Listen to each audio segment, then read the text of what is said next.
Hello बच्चों, चलिए प्रश्न को देखते हैं। तो दिया गया प्रश्न है कि वेक्टर मेयर विधि से कार्बनिक यौगिक का आणविक द्रव्यमान ज्ञात किया जा सकता है।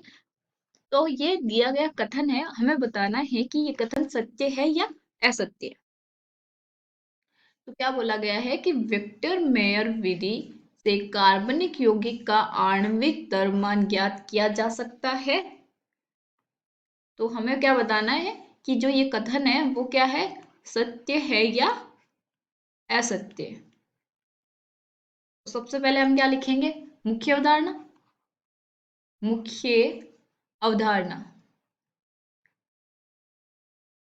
तो मुख्य अवधारणा क्या हो जाएगी, वेक्टर मेथड यानी कि विधि, वेक्टर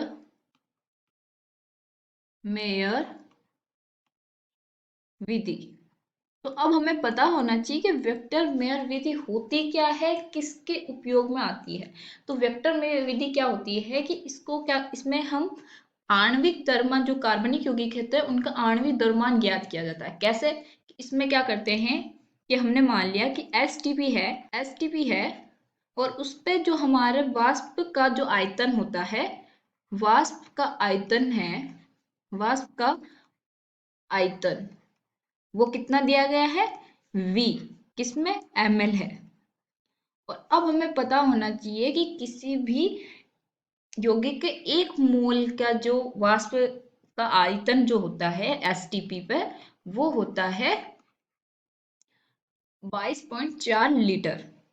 एक मोल कोई भी अगर यौगिक है हमारा, यौगिक, उसका जो आयतन होगा वो क्या होगा, 22.4 लीटर। अब इसको ml में करेंगे तो 1000 से गुणा, तो 22,400 ml होता है।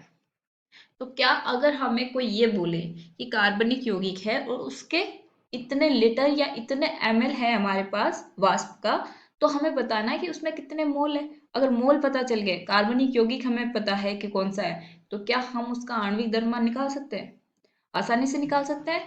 तो इसका उपयोग हम आणविक द्रव्यमान में किया जाता है।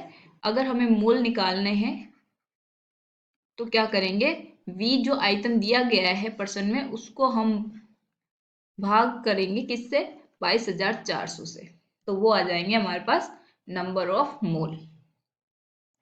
तो इसका मतलब क्या है कि जो हमारा दिया गया कथन है वो क्या है, सत्य है, क्योंकि वेक्टर मेयर की विधि का उपयोग हम आणविक द्रव्यमान ज्ञात करने में करते हैं। तो जो विकल्प होगा वो क्या होगा, सत्य। आशा करती हूँ आपको समझ में आया होगा। धन्यवाद।